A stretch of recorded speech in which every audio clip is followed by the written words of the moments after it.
Lori Abou Habib, Senior Vice President and Chief Marketing Officer of Sonic Drive-In. A 13-year vet of Sonic, Lori joined the company as a product pipeline manager.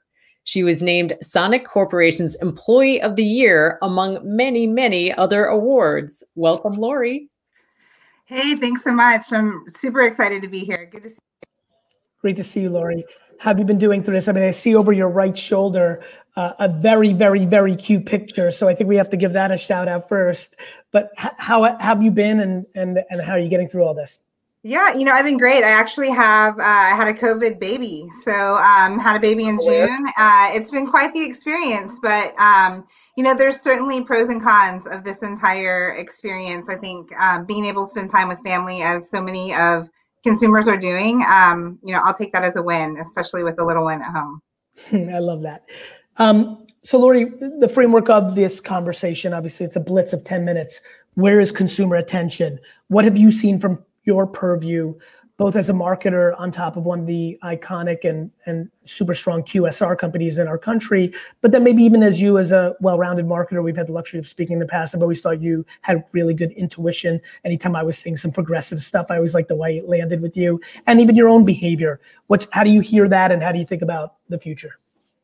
Yeah, it's been an exciting ride, like the last few months, and I think the one thing that's really stood out to me is our country is just really embracing indulgence, and Sonic as a brand, we shied away from that in the past. It's been something that's sort of in the cornerstone of the DNA that we really didn't fully embrace. And as we did some soul searching, pre-COVID, we really landed on this idea of how important indulgence is and what a profound role I think it can really play in consumers' lives. And so we thought we'd just embrace it and kind of own who we are. And so that's certainly something that has been relevant, definitely to Sonic, but to me in my life. Lori, is that as simple as, hey, a nice milkshake is good and like tater tots are fun sometimes? Like, let's not be so, like, is it literally as simple as that at some level?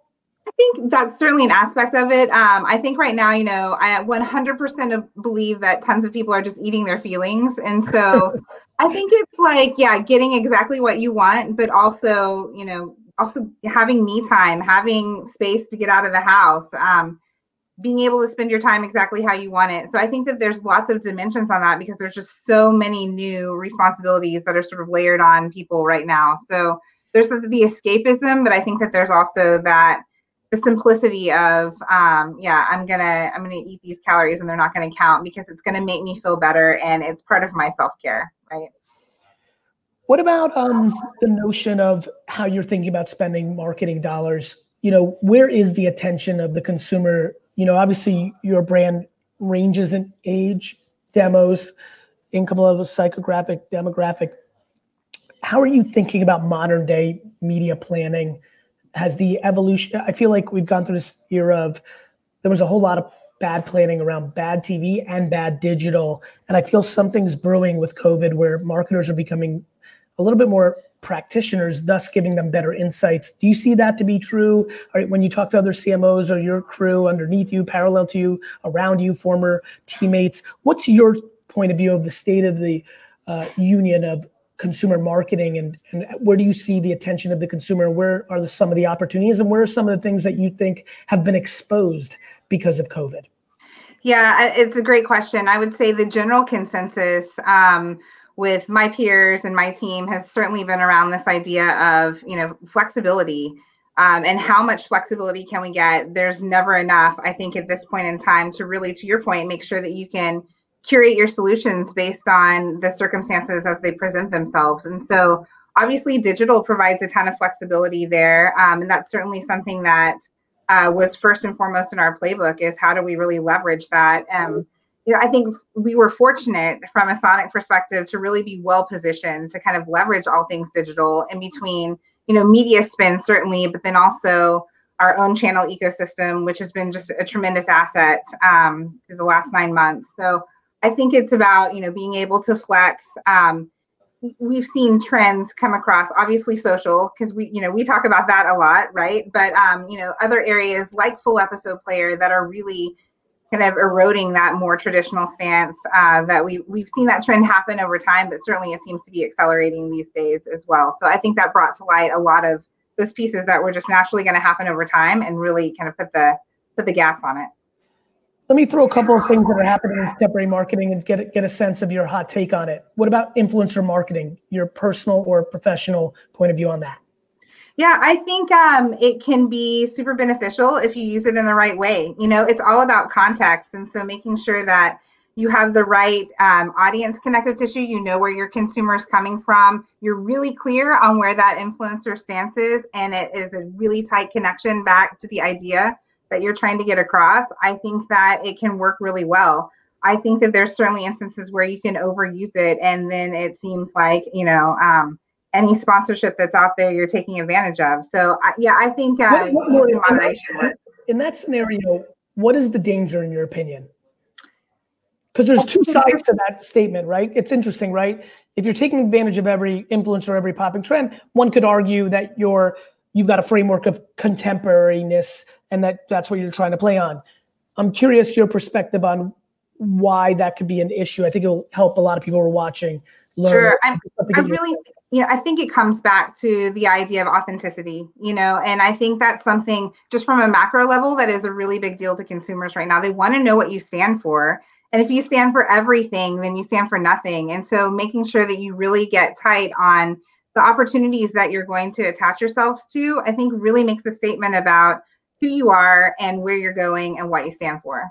Lori, on that point, do you think consumers though can consume enough of all those things from a brand to give them that? You know, I understand that thesis, and then I think a lot, this is me asking me a question and you know, this notion that if you're everything to everybody, you're sponsoring a TikTok dancer, you're sponsoring a comedian, you're sponsoring a 50, you know, I get it in theory, but do you think consumer behavior on the other side of this conversation is actualized? Because running creative to 60-year-olds on Facebook in a certain way is going to be different than what you're going to put on TikTok. Running that ad spend in the Carolinas may be different than what you run somewhere else.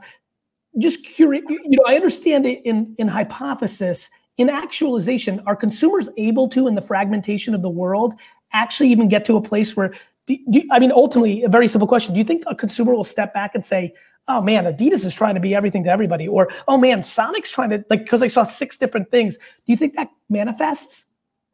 You know, I think that it's a good point that it probably isn't, other than like your really super fans that would really be exposed to that sort of consumption. But I think you still have to be careful, you know, about curating the story. I think making sure that even if you are in those places in a variety of channels and showing up in different ways, that it still connects back to that continuity of who you are at the core, right? And I think if you can get distracted by jumping on trends and you know, kind of throwing your hat in every conversation, and that's where I think the danger is, that, you know, maybe it's not a matter of an individual consumer getting you know, confused by a certain message, but I do think it's erosion on kind of your overall brand positioning.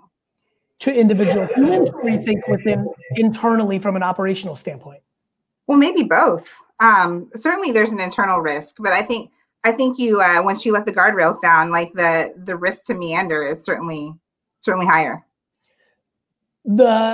During this period, for you personally as a marketer, as an observer, or within the organization, however you want to frame it, the thing that became obvious to you even more so than ever before, back to the acceleration you referred to as, this is just overpriced activity in 2020, and the thing that became most obvious to you of this kind of tactic is underpriced and I want to be doing more of in the macro. What's the up down, you know, kind of a moment, like super hot, more hot on podcasting, down on Twitter ads, super fired up about outdoor, down on radio, like, you know, who's the winner and loser through Lori's mind as a marketer and making decisions as you go forward? What got exposed and what was, maybe I was underestimating that and I'm going to be doing more of that?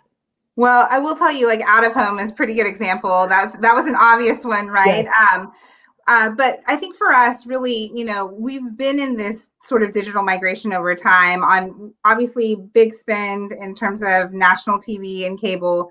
And so I don't think it was as much as like a huge up and down for us as accelerating a migration that was kind of already in place. And for us, it's moving more towards social, but also diversifying our digital channels on making sure that we have a stronger presence on search, that our acquisition buys into our own channels are in the right places, because those are really paying off. So it was less about, you know, taking one from one place and adding it directly to the other, and more about kind of taking that slow migration of a large spend in one place and really diversifying it up to get the biggest bang for our buck across, you know, a variety of different channels. Lori, thank you so much for your time. Congratulations on all the amazing things at home, in real life, and continue the great marketing. Hey, thanks, Gary. Good to see you.